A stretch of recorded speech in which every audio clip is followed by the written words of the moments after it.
respectable teacher, the honorable audience, my dear friends, ladies and gentlemen. Assalamualaikum warahmatullahi wabarakatuh. Waalaikumsalam warahmatullahi wabarakatuh. First of all, let us say thanks to Allah, the Almighty, who has been giving us blessing and guidance, so that we can gather in this great place. Salawat and salam, may peace be upon to the Holy Prophet Muhammad Sallallahu Alaihi Wasallam. My dear friends, ladies and gentlemen, my name is Tasyan Zahbari. I'm grade 4 in a bilingual class at SD Islam Al-Azhar 47 Samarinda. In this good occasion, I'm going to deliver speech about the Isra Mi'raj tradition as an effort to build the character of Quranic generation.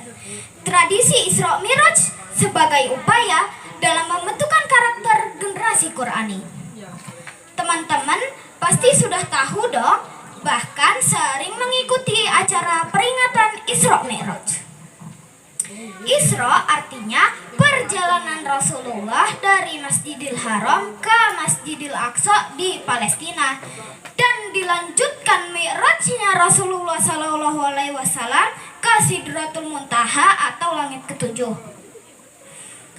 Peristiwa Isra Mi'raj diabadikan loh dalam Al-Quran, surah Al-Isra ayat 1 yang berbunyi, A'udzubillahi minasyaitonirrajim, Bismillahirrahmanirrahim. Subhanallazi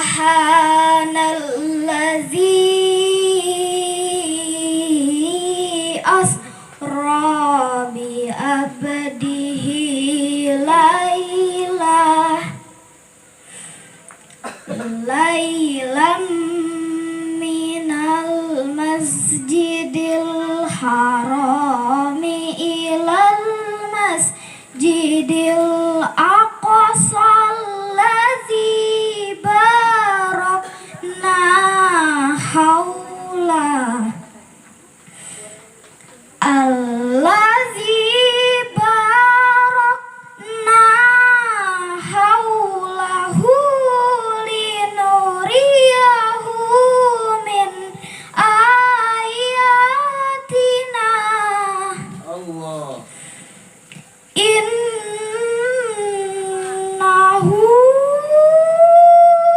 was-sami'ul basir.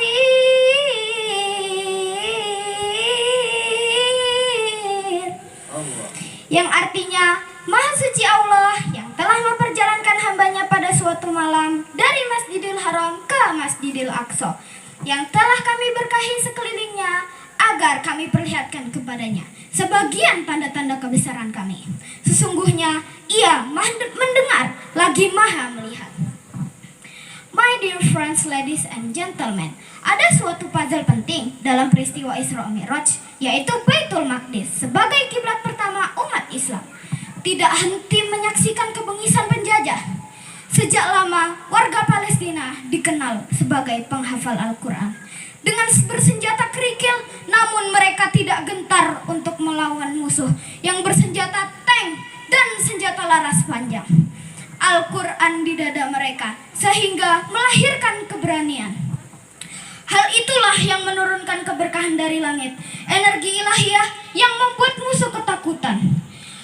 Semangat generasi Qurani inilah yang harus dijiwai. Peristiwa nyata di tanah Palestina ini menjadikan pelajaran yang sangat berharga. Bagaimana penghafal Al-Quran selalu dilindungi oleh Allah Subhanahu wa Ta'ala.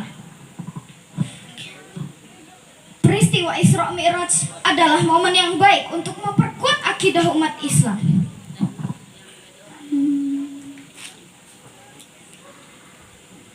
Para pendidik harus melahirkan manusia yang beradab, yang keimanannya hanya kepada Allah Subhanahu wa Ta'ala, tidak menyisakan keraguan sedikit pun.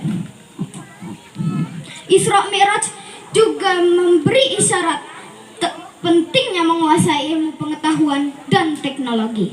Umat Islam harus meningkatkan semangat menuntut ilmu, sebab bangkitnya peradaban harus didahului bangkitnya tradisi ilmu. Umat Islam juga merindukan sosok ulama sekaligus ilmuwan seperti Ibnu Haytham, Al-Biruni, Al-Hawarizmi, dan sebagainya. Mereka bukan tokoh yang turun dari langit, tapi mereka melalui proses pendidikan yang islami dan terintegrasi atas ilmu dan adab. Supaya rileks, kita nyanyi dulu yuk. Sepohon kayu daunnya rimbun, lebat bunganya serta buahnya. Walaupun hidup 1000 tahun, kalau tak sembahyang apa gunanya? Walaupun hidup 1000 tahun, kalau tak sembahyang apa gunanya? Nah teman-teman, selain masalah akidah, Isra Mi'raj juga mengandung pendidikan ibadah, yaitu pentingnya mendirikan sholat. Sebab sholat adalah hadiah dari Allah Subhanahu wa Ta'ala. My dear friends, ladies and gentlemen, peristiwa Isra Mi'raj tidak akan pernah terulang lagi. Namun semangat itu harus tetap menyala. Kita harus memanfaatkan waktu dengan ilmu dan amal agar peradaban Islam bisa Mi'raj mengungguli peradaban lainnya. Cukup sekian sedikit yang Nanda sampaikan. Burung Irian, burung cendrawasih, hidupnya di tanah Papua. Cukup sekian, terima kasih. Semoga bermanfaat bagi semua. Nasrun minallah wa fatun qarib. Wassalamualaikum warahmatullahi wabarakatuh.